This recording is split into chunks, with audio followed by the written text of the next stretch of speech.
Dalam putusan RPH yang telah dibacakan Hakim MK tanggal 22 April tahun 2024, setelah palu diketok dan putusan gugatan paslon 01 dan 03 sepenuhnya ditolak. Kemudian Hakim Ketua membacakan dissenting opinion. Lantas apa itu dissenting opinion? Tapi sebelum itu, mari kita lihat apa hasil putusan rapat permusyawaratan Hakim Mahkamah Konstitusi berikut ini.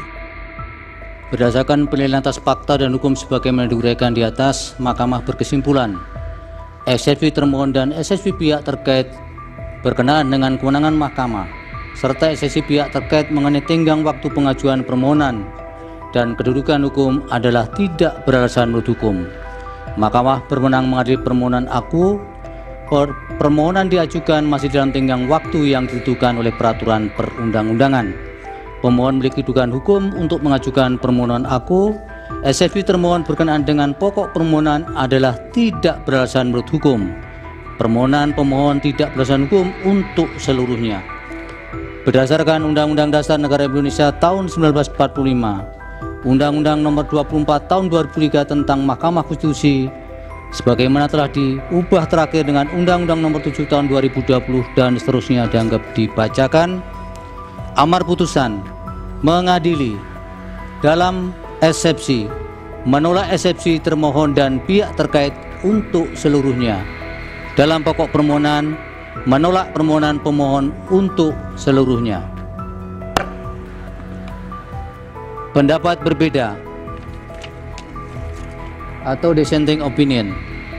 Terhadap putusan Mahkamah Konstitusi aku terdapat pendapat berbeda atau dissenting opinion dari 3 orang Hakim Konstitusi, yaitu Hakim Konstitusi Saldi Isra, Hakim Konstitusi Eni Nurbaningsih, dan Hakim Konstitusi Arif Hidayat.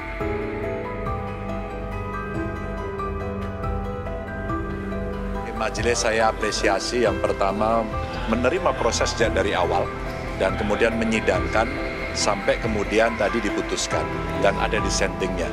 Yang menarik dalam catatan kami adalah dalam dissenting itu disampaikan bahwa eksepsi-eksepsi yang ada ditolak. Maka hakim akan mengadili. Hakim tidak hanya bicara kalkulator, lebih bicara substantif. Bahkan tadi Pak Arief sampai mengabulkan. Maka artinya nurani hakim punya ruang sendiri untuk bisa mengekspresikan dalam bentuk putusan.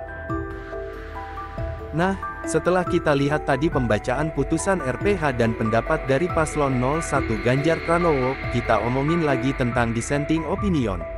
Karena admin bukan ahli hukum, maka admin lihat saja di wiki, dan beginilah maksud dissenting opinion tersebut.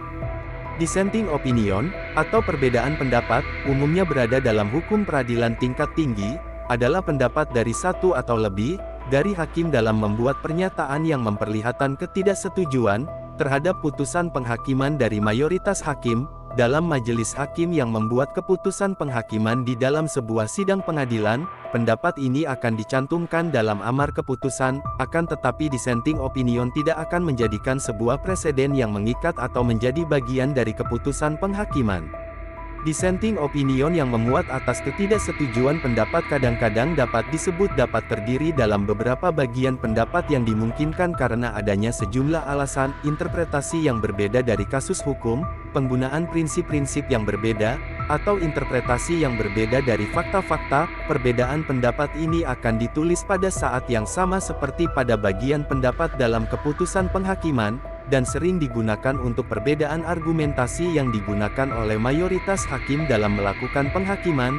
Dalam beberapa kasus, sebuah perbedaan pendapat dalam kasus keputusan penghakiman yang umumnya akan dapat digunakan sebagai dasar untuk memacu perubahan terhadap sebuah undang-undang oleh karena banyaknya perbedaan pendapat.